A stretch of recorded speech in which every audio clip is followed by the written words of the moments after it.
Bismillahirrahmanirrahim. Assalamualaikum warahmatullahi wabarakatuh. Selamat datang kembali bersama kami di channel Azril Hidayat. Teman-teman sekalian, dalam kesempatan yang baik ini izinkan kami kembali mengabarkan informasi berkaitan dengan pelaksanaan ASN P3K Guru di tahun 2022.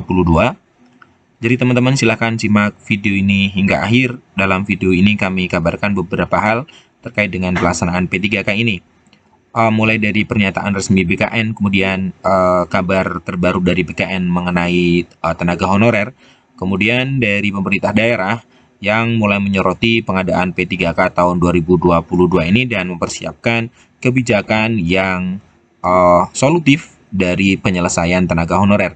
Namun sebelum kita masuk di pembahasan, silahkan bagi teman-teman yang baru saja menemukan channel kami, untuk jangan lupa tekan tombol subscribe-nya dan nyalakan lonceng notifikasinya. Terima kasih. Langsung saja kita ke pembahasan. Yang pertama kami sampaikan pernyataan resmi BKN terkait dengan akan segera dibukanya portal SSC ASN. Kita coba cermati perlahan, seperti dikabarkan di jpnn.com bahwa munculnya beberapa surat terkait dengan pelaksanaan seleksi P3K 2022 ini membuat honorer gembira, mulai dari jadwal yang sudah kita pernah bahas teman-teman ya, mekanisme tes hingga afirmasi tenaga kesehatan dan tenaga teknis lain.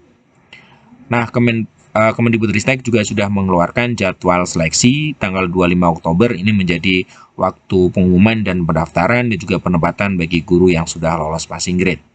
Nah, kemudian sementara itu untuk nakes dan teknis belum memunculkan tanggal karena pelaksanaannya di bawah BKN langsung. Nah, pernyataan Bapak Deputi Sinka Suharmen mengungkapkan bahwa yang non-guru dilaksanakan serentak, antara guru dan non-guru serentak berarti di tanggal 25 ya.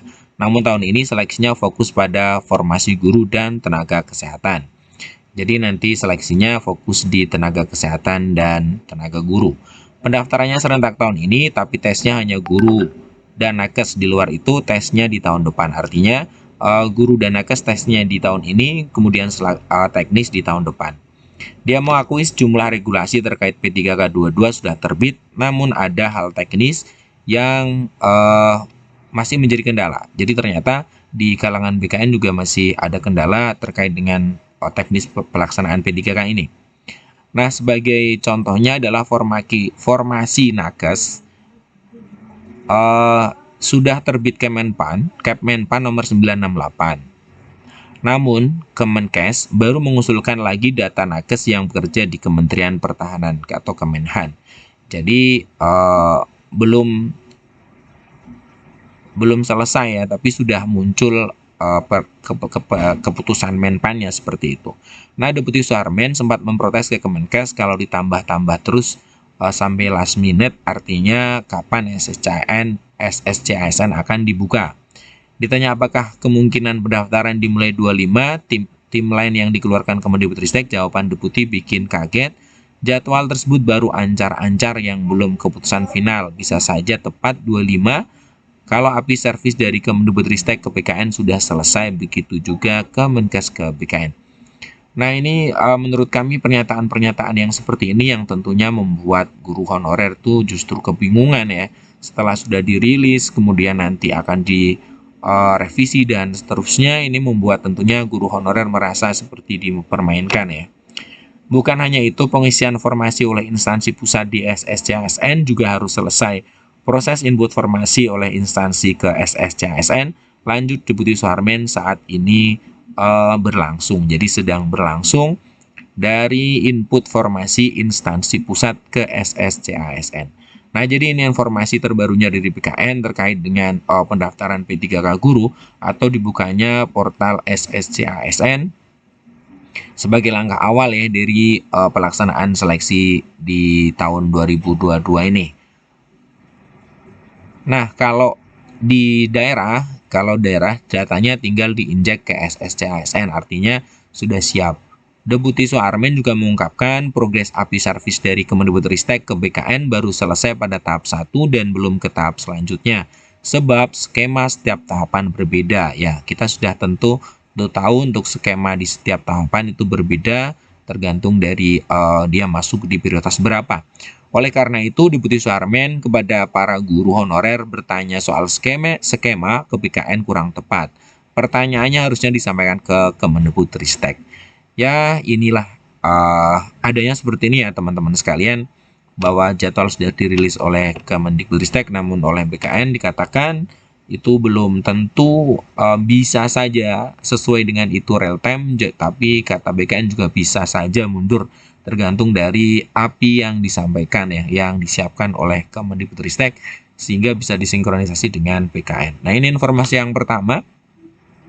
Kemudian informasi kedua terkait dengan pendataan, kita sudah tahu bahwa sekarang adalah tanggal ditutup pendataan untuk non-ASN ya. Ini kita bisa lihat di portal pendataan non-ASN ternyata sudah muncul notifikasi ya, pendataan non-ASN telah ditutup.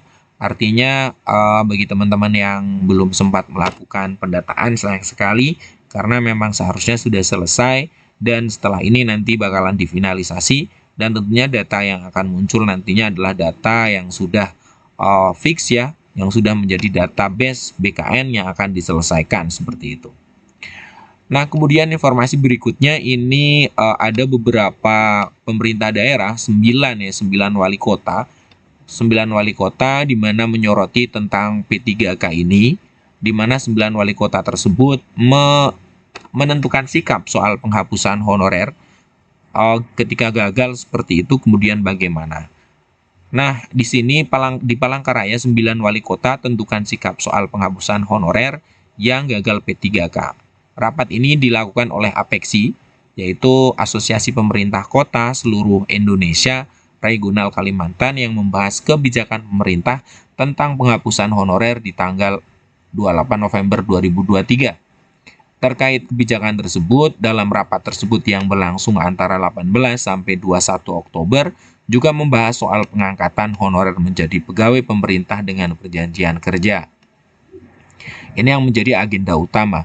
Kemudian salah satu agendanya adalah di situ disebutkan, salah satu agenda besarnya adalah bagaimana di Kalimantan itu kebijakan penyelesaian terhadap tenaga non-ASN dan pengangkatan pegawai pemerintah. Jadi di Kalimantan kemudian kebijakan apa yang akan diambil ya. Farid menjelaskan agenda raker membahas persoalan honorer karena terkait dengan kebutuhan pegawai pemerintah serta menyangkut hajat hidup masyarakat secara langsung, terutama saat ini yang berstatus tenaga honorer atau kontrak. Raker juga dihadiri oleh Deputi Bidang Sumber Daya Aparatur Kemenpan RB Bapak Alex Denny yang membahas tentang pemetaan kebutuhan posisi yang tersedia untuk P3K. Nah, kemudian dibahas bagaimana solusi terhadap honorer yang tidak lolos seleksi P3K dan tahapan penyelesaian seperti apa, karena tidak memungkinkan jika tenaga honorer dihapus secara mendadak. Dia berharap agar Kemenpan RB mempertimbangkan kondisi dan kebutuhan non-ASN di lingkup pemerintahan jika hendak melakukan penghapusan tenaga kontrak atau honorer. Ya, ini merupakan satu langkah yang menurut kami baik ya, karena dari wali kota kemudian memikirkan nanti bagaimana ketika ada tenaga honorer yang tidak terangkat, kemudian apa solusi yang akan diberikan, yang ditawarkan oleh pemerintah pusat, kemudian apa solusi yang bisa dilakukan oleh pemerintah daerah. Intinya bahwa kebijakan harus dilakukan bertahap, tidak bisa dilakukan tiba-tiba katanya. Nah, raker ini pun melahirkan rekomendasi serta inovasi strategis yang nantinya akan disampaikan ke pemerintah pusat melalui Dewan Pengurus APEKSI. Apa saja yang dibutuhkan Kalimantan demi menunjang pembangunan daerah yang berkesinambungan. Nah, jadi ini teman-teman ya, ada 9 wali kota yang sudah berkumpul kemudian dalam rapat untuk membahas tentang terobosan-terobosan bagaimana menuntaskan honorer, tidak kemudian langsung dihapus, tetapi ada kebijakan yang memang berpihak kepada tenaga honorer. Karena memang pemerintahan tidak akan bisa ketika nanti honorer tiba-tiba dihapuskan begitu saja. Nah, mungkin ini teman-teman beberapa informasi yang kami sampaikan terkait dengan pelaksanaan P3K dan juga nasib guru-guru honorer, penghapusan guru honorer. Semoga bisa memberikan manfaat dan pencerahan bagi teman-teman sekalian. Jangan lupa teman-teman, di tanggal 25 yang menantikan pendaftaran, jangan lupa untuk mengakses SSC ASN ya, SSC ASN sebagai portal pendaftaran. Namun sampai saat ini memang walaupun kita akses belum bisa, tapi teman-teman secara berkala cek ya, sehingga nanti tidak tertinggal dalam pendaftaran P3K tahun 2022. Terima kasih telah menyimak. Assalamualaikum warahmatullahi wabarakatuh.